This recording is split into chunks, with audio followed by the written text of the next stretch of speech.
صدق الله المولانا العظيم. ما شاء الله. جزاك الله خير. دكتور شو اسمه؟ دكتور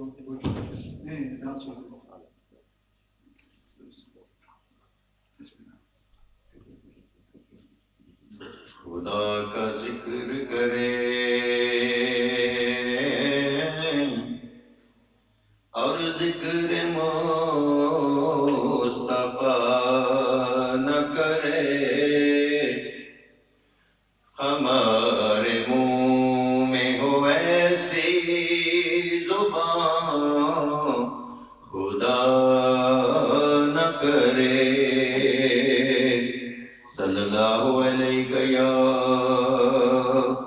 رسول اللہ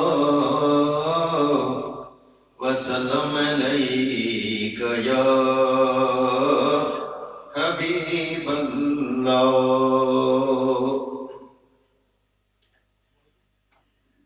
مدینہ ساڈی جان ہے، مدینہ ساڈی جان ہے، مدینے دی بہار تو آقا دے ہر یار تو اے جند قربان ہے، مدینہ ساڈی جان ہے۔ تو کچھ قرآن تو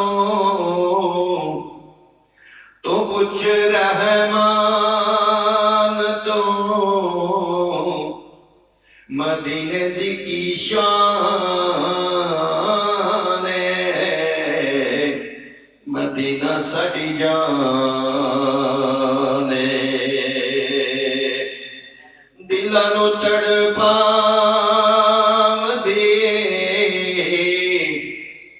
تے مست بناوندی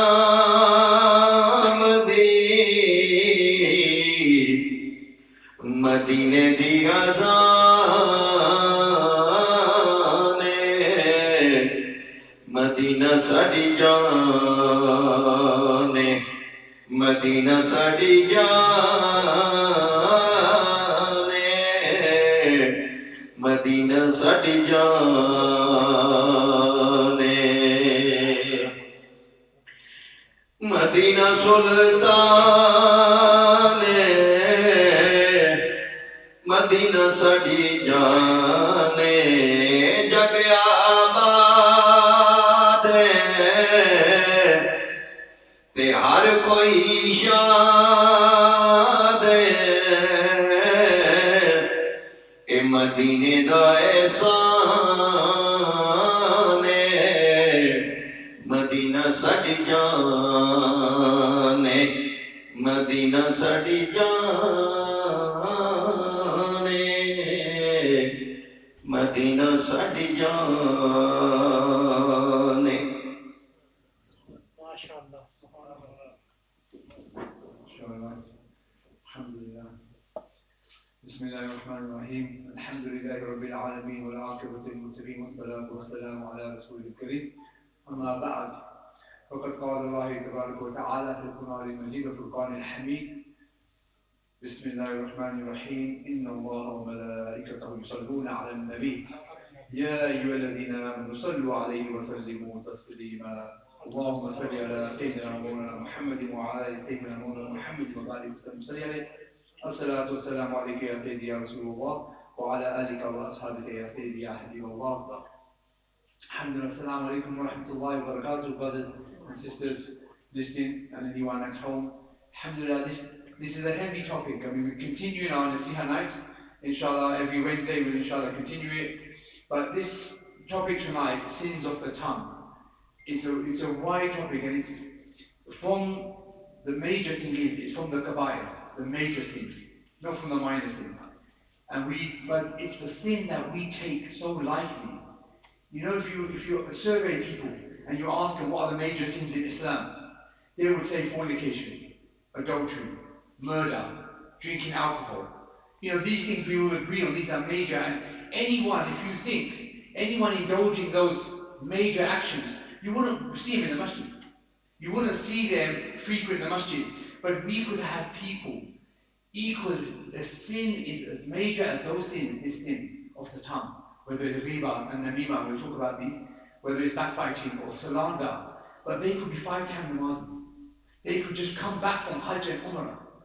Yes or no? We get people who talk like we have khatam, where we're supposed to be praying for the deceased, and in those gatherings, there's backbiting going on.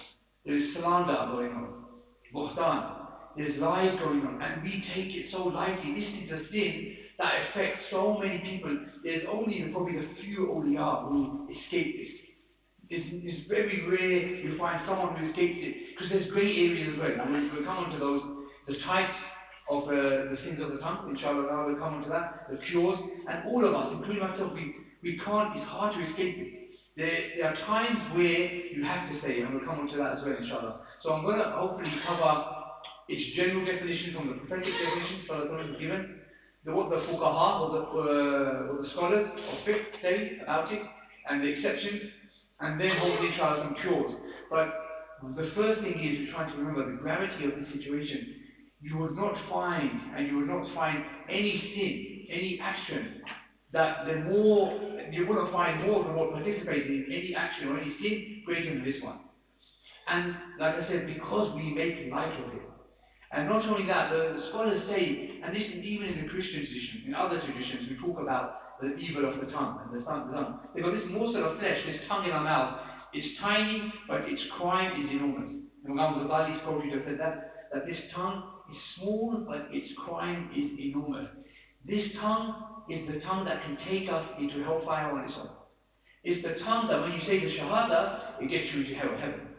This tongue is powerful. It's not just, any other part of your body. If you think about your limbs, hands, your feet, your eyes, your ears, everything has a propensity to do good and has a capability of doing bad. Yes?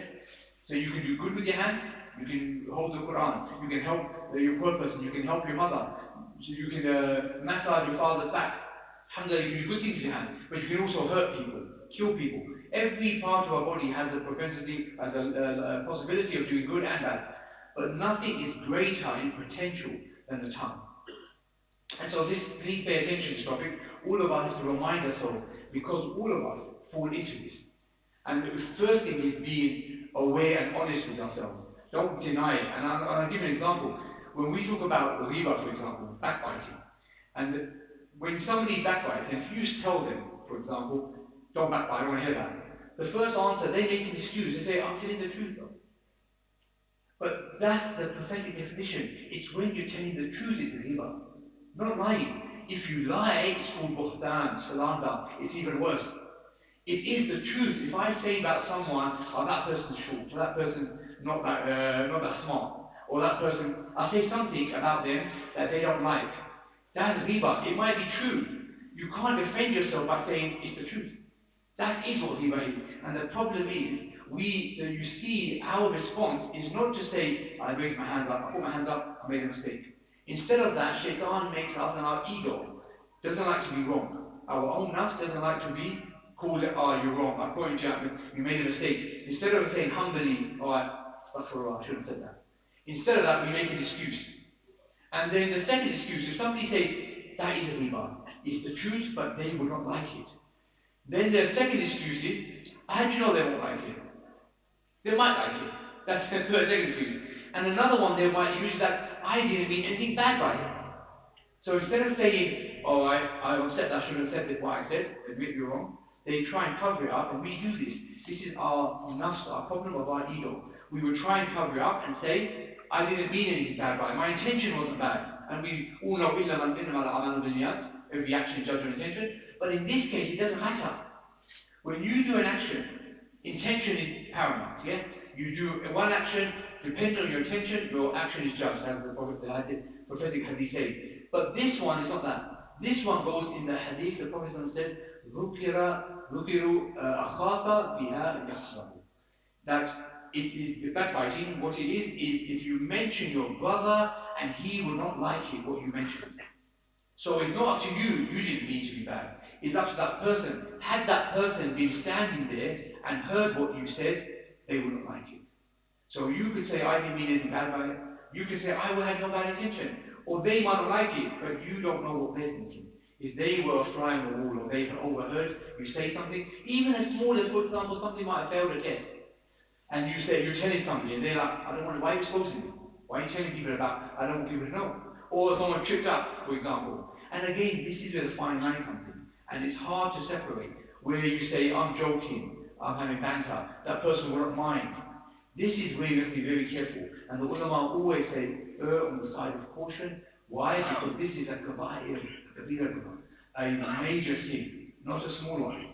So we have to, but the thing is though, and I'll come on to other forms in a minute. The first, as I mentioned, the hadith, the prophetic definition, as the Prophet said, is to mention your brother in a way that he would not like it. And sister, it obviously applies both ways, brother, sister, whoever you mention, in a way that they would not like it. And then the fuqaha add exceptions to this. And I'm going to come on to later on the three types of the sins of the tongue. Ghiba is the one we're going to cover just now, which is backbiting. Namima is another one, which is malicious gossip. Always talking about other people, what he said, what she said, in a way that brings trouble between brothers. And then there's buhtan, which is lying. So with the namima, which is the gossip, you're saying things somebody actually said, but you could twist it. You could say something that person might have said something, but you're telling the next person and they'll get upset by it. So that is malicious gossip. This is also condemned. And then there's buhtan, outright lying, slander. And we'll come on to those. But for ghiba, for now, the ulama add an extension to the hadith of the Prophet. Because the Prophet hadith is clear cut. It says, if you say something that your brother would not like, it's a ghiba. Even the case, and it's very subtle, one case where someone came to the Prophet and as they walked away, saying that Aisha, his wife, she done an indication to say, that person's quite short. Didn't say it, just made an indication to the Prophet. And an observation. And the Prophet said, you have done a ghiba on that person. And she, obviously, her intention, saying to Aisha, her intention is not going to be bad at all, no doubt. But he said, the Prophet knows what people would feel like. He knows that. But for us to say, would that person like this comment I made? And it's easy to understand. We think if you praise someone, that person's beautiful, that person looks really strong, that person's kind. Anything you say is good, you know it's a good comment. And so you're likely to be safe because that person's not going to feel bad by it. But if you say something negative, derogatory, something you might think, actually can be seen as a negative comment, you have to stay away from it. And it's very hard because we do it all the time. And this is something we have to constantly remind ourselves. And I'll come on to some methods that the Sahaba used to implement to try and remind themselves and keep away from this. But we have first anything that person won't like. But there's some exceptions. So the ulama said, in extension to this, there's some cases where you have to do it. Not have to riba, but you have to tell something that person might not like. And the first is a list of things. For example, the zulm first, oppression. If somebody's being oppressed, then you are telling someone about it. So the oppressor won't like it. You're telling someone that guy's an oppressor. He won't like it, but you have to do your duty. And again, remember, it's not telling someone for the sake of telling someone that guy's an oppressor. You're telling someone to help, to save, to remove the oppression. There has to be a benefit for when you're doing a riba. If you've got to do this, there has to be a benefit for it. So the lazam is one area. What's da'een is another one, asking for help. For somebody needs help, you might need to say something that they might not want to see. An example may be if somebody has a medical condition or something embarrassing that they don't want to talk about, but they literally need help, and you go to the doctor to talk about and say, my friend's got this problem, you need to help them. So you're talking to a doctor, you're not talking to a random person, you're not spreading, exposing them, but you're trying to get help for them. And so wasta'in is another reason why you might talk about someone. They might not like it, but you're doing it to help them, and your intention has to be clear help. Another one is tafti, so a fatwa. If you need to get a fatwa, so you might go to the imam and ask about an issue, but you're going to talk about your friend, your brother, or a woman might talk about husband might talk about the wife, that I'm saying something, she would not like it, or he would not like it, but I need to get a fatwa. And an example, in the time of the Prophet, Hind was the wife of Abu Sufyan, And she came to the Prophet to ask the fatwa. She was saying about him that he's very miserly. You know, he doesn't give money easily. So she was literally asking permission, can I take money from him without him knowing about it? So this fatwa is another reason where you can talk about someone. They might not like it, but it's an exception. And then there's hazard, to warn someone. So to warn someone, this is a case where if a person, for example, an example would be like you going into business with someone, and you're about to go business with someone, and you're thinking, I know somebody who did business with them before. So you speak to them and say, look, I don't know this person very well, I know you more. What do you think? I'm about to go into business with this person, we're going to start a business, I'm going to put money in, I'm going to invest. Is he a trustworthy? How do you think? Is he a good person to do business with? Then you're obligated to defend, if there's a need to say that person is a problem, for example, say he's not trustworthy with money, whatever, you need to then say your piece, even though they will not like it. So to warn someone, and again, the scholars add, you can't add anything extra. So you come to me and say, is this person good? And I say, no, he's not good for business, but also he goes clubbing, or he's got a girlfriend. I start adding a few more things. That's a riba. It wasn't relevant to the conversation. They were asking about the business, and you've got to stick to that point, not add, because you might be, look, man, he's done something to me, and you want to let out all the grievances that you had to this person. That's gone too far. You're now entering into a riba. So the point is warning, but you have to stick within your bounds. And again, whoever you ask has to be a relevant person to help. So like I said, in oppression, you go to a police officer for help, you might say what's going on, but you're trying to save someone from oppression. But just talking to a random person that person is doing this, there's no benefit between you. That person is not going to get up and do anything. You just done riba. Do you understand? So we've got to be careful about this time. And the awliya always talk about that the tongue is a mirror to the heart. So what is in the heart, the reality is the heart. But what's in the heart, what occupies the heart, comes out in the tongue.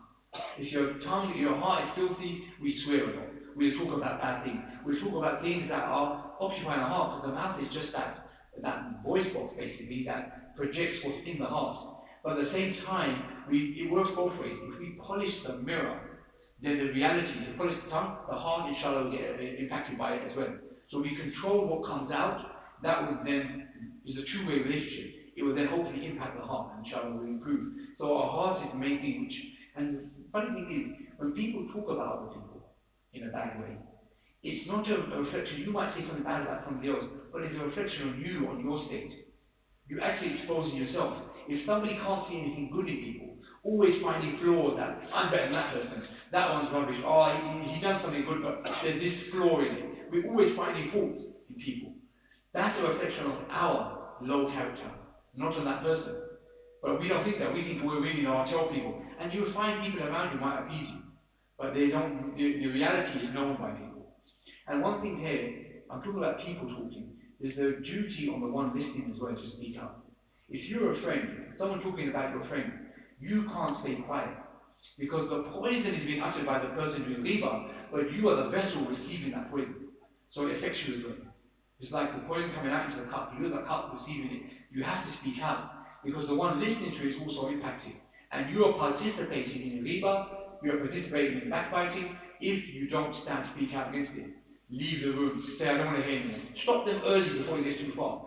Many times we find ourselves, look, there's too many people here. Someone's talking about it. If I stand up, everyone's going to look at me. And it's the sign of the end of time, that where things are opposite. The one trying to do good is made to feel awkward. The one doing bad, or the people doing bad, they're fine. But the one trying to do Islam, trying to give good advice and trying to stop, they're the ones that are being put pressure on. So, we have to be brave and strong enough to speak up. And the main thing is, also you'll see, many times we can know the state of our heart when we're angry, frustrated, under stress, because that's when what comes out on our tongue shows what's in our heart. Because sometimes when you're calm, you're talking to people you don't know that way, you can be in your best behavior.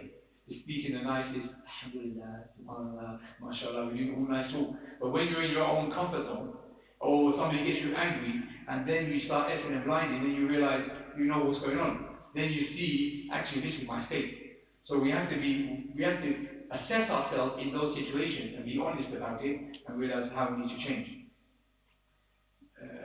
And so the other thing is, there's a hadith the Prophet mentioned about munafiq, about hypocrites.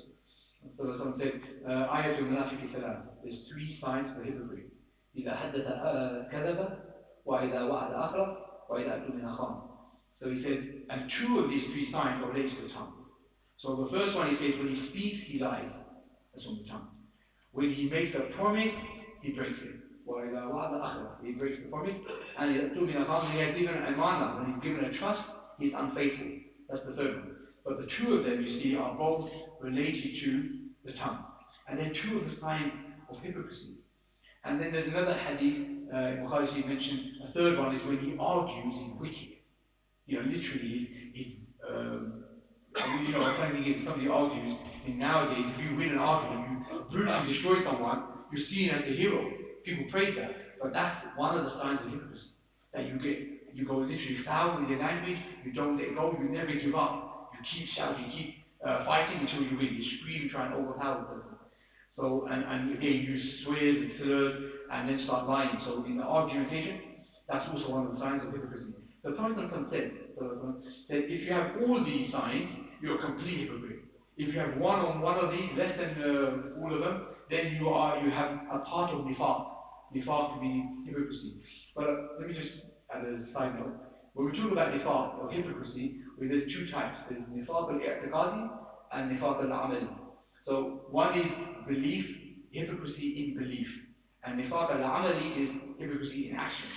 So these relate to being a hypocrite in actions.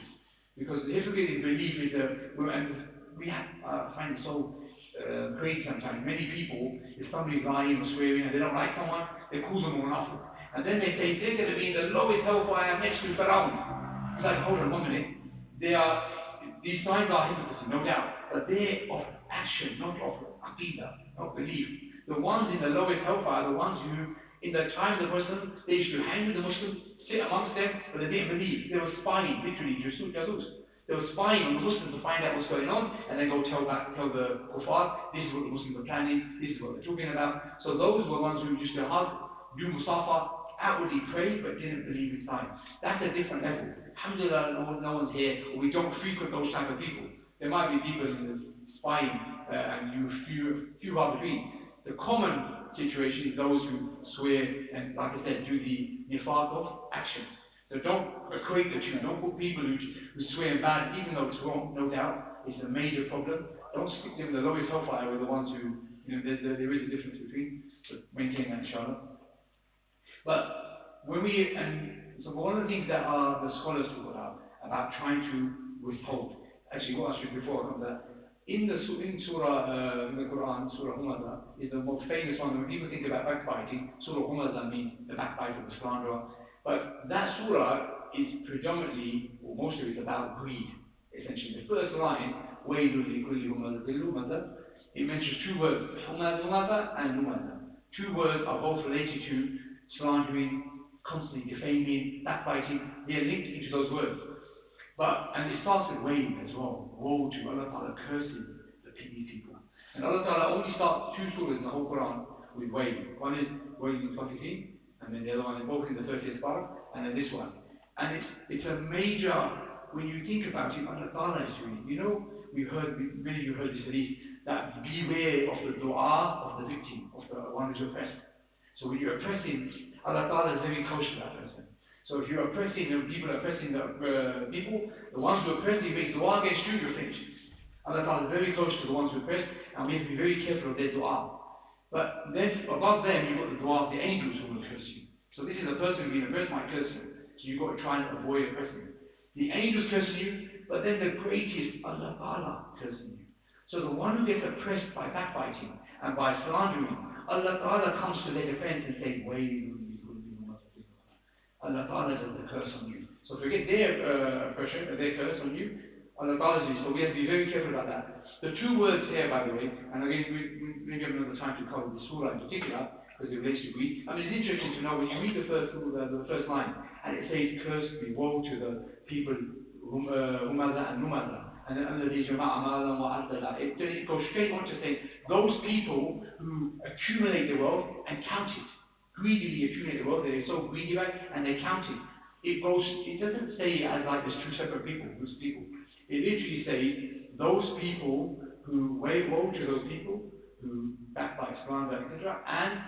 And literally it says those people who accumulate, like all the people who accumulate the wealth. and counted are those who backbite and slander and defame. They're the same people. And one thing, because Christmas has just gone past and kids in school are doing the Christmas Carol, you might know the Ebenezer Scrooge story. The Scrooge is an ideal depiction of that type of person, which is, like I said, in other Madhab, in other traditions, religions also have this, that person who literally cannot help anyone else, only want to count money and, stingy beyond belief. And in his character, Ebenezer Scrooge, he also does the same type of idea. He always counts money, he accumulates it. Anyone coming to him, there was a charity some guys came to for poor children, and he's already saying, why don't those children work?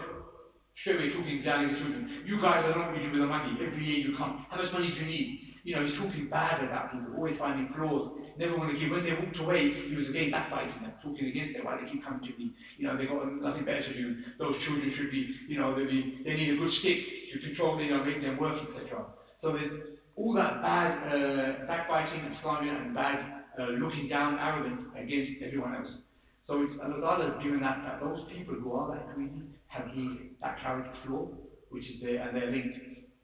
But just before we move to another ayah in Surah Al-Hujurat, which covers backbiting in a bit more detail, this one, the two words, Humaza and Humaza, they're basically, they're basically similar in Arabic, similar words. The subtle differences between them, Humaza is what you do behind somebody's back, like backbiting. And Humaza is generally in front of someone, to their face. You do to their face. And also, the Humaza is like subtle, and that one's more explicit. Humaza is more explicit. But both words, in English, there's many words that would come under this. And one of the things I'm reading, the list of words that would come under this, and it will be backbiting actually. We're talking about arrogance, conceit, being disrespectful, being insensitive. All of these words, when you're being insensitive to someone, these words come under that. So we have to be careful about how our relationship is with other people, how our relationship is with other people, family, friends, etc. Are we disrespectful, arrogant, conceit? Do we have conceit? Are we sensitive to their feelings, their needs? So all of these things are related to these words. In Surah Al-Hujurat, Allah mentions this, first he mentions about spying on people. So he mentions about the people, this ayat number 12 in Surah Al-Hujurat, it covers the famous thing that everyone knows about when you backbite is would you like eating the flesh of your dead brother? So it mentions dead brother, Meta. So it says, would you like it? And then it says, you would hate it. You would detest it. You would never like it. So be wary of Allah. Have fear of Allah. Allah is oft forgiving and merciful. But Allah reminds us equating backbiting to eating the flesh of your dead brother.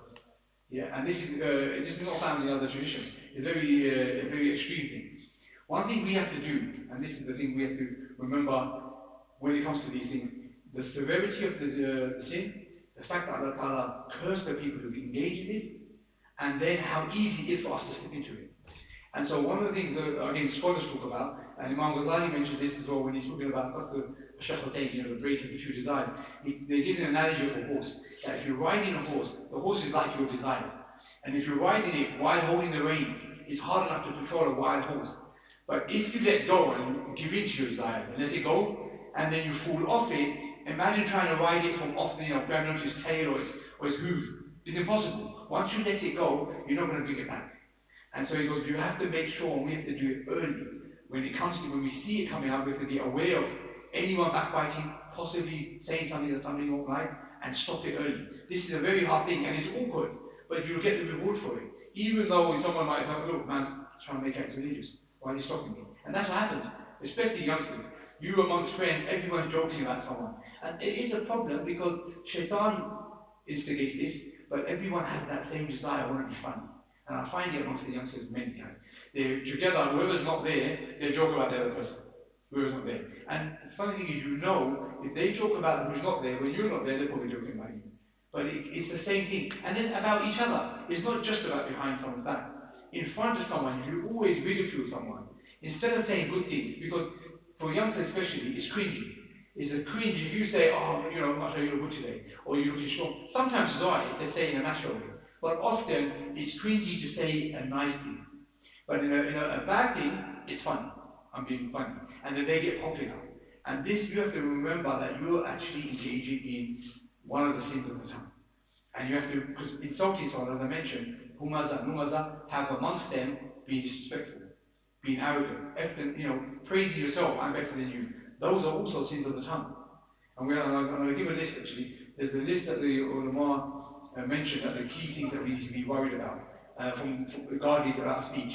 So lying, I already mentioned the hadith of the three. So lying, breaking promises, speaking ill of others and slandering. They're the three that we mentioned. But also arguing, wrangling, disputing with others without clear benefit. There's no benefit at the end of it.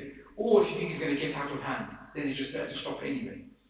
Self-justification or self-praise in a way that leads to arrogance. So you praise yourself, I'm better, and again, kids always do that. I'm better than the other person. Always say, somebody say, I beat you in this, or this, my one looks better than yours in terms of drawing, or whatever they're doing. Then they're literally in competitive mode. And we've got to be worried about what leads to arrogance. Cursing or using foul language. Invoking evil on creatures, even if they're your worst enemy. So the one thing about, as I mentioned, the oppressed person, if they're speaking against their oppressor, that's a different thing. Making dua for safety, but making the dua on somebody to disfigure them, in a bad way, this shouldn't be done. We should hold that. And then the eighth one, this is like I said, the hard one, joking, ridicule, scoffing at people in a way that hurts their feelings. Because again, we use the same argument. I'm just joking.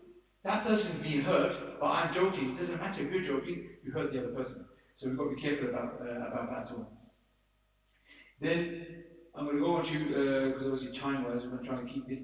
One of the Prophet said in a hadith, he mentioned that a person may utter a word that he thinks is harmless, but it results in him falling the depth of 70 years into the hellfire. 70 years, sab'ina khayra, it goes, kharifa. It says 70 years falling. You can imagine the size of hell. When you skydive from 10,000 feet, you take a few minutes to reach the ground. This is 70 years of falling into the depths of hellfire. So the people in the lowest hellfire are the blasphemers. The blasphemers. So we've got to be careful about this. Is the person mentioned it in a way that he may utter words that he thinks is harmless. So not even something that you know is major. You think it's harmless, but it could take you that far down into the hellfire. So that is where we have to be extra careful. Time for, I want to also go on to the solution, but I'll quickly briefly touch on one point on Bukhtan. So we don't believe that mainly. Actually, malicious gossip, there's a hadith in Bukhari Sharif where the Prophet mentioned he was walking past the grave, and he walked past two graves. I think many of you heard the story. And he said two people are being punished for something that they could easily avoid. One of them was being punished for namima, malicious gossip. Saying this person said that person said, the malicious gossip, and starting trouble between brothers. And the other one was being punished for not keeping himself clean when he went to urinate, get urine in his clothes.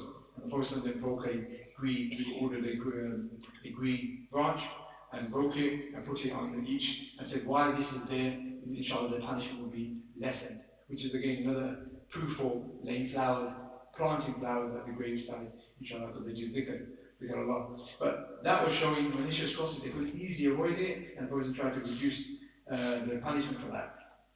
But there was the Bukhtan story. There's a story in the Quran, a major story in Surah Nur. The ayahs came down against Sayyidah Aisha. Now, quickly brief the story, but Bukhtan is again lying, slandering. And Allah Ta'ala calls that one Bukhtan al-Azim, major, the great lie. Allah Ta'ala saying this. So lying, and what happened was in this time, Sayyidah Aisha, they were traveling in the caravan. She got off, but then the caravan left, and she wasn't with the caravan, so she got left behind. So she stayed behind, covered herself. And what happened is one of the Sahaba came behind. They walk. This is their sunnah. Usually somebody comes later, follows the same path, and they usually, if anything is left behind, they'll find it along the way. So they came. This Sahaba came behind. His name is Safwan ibn Mu'attal. He saw her. When he saw her, he got off his camel. He basically lowered his knees, lowered the camel. Sayyidah Aisha, her mother, sat on the camel, and he walked and basically took back the person.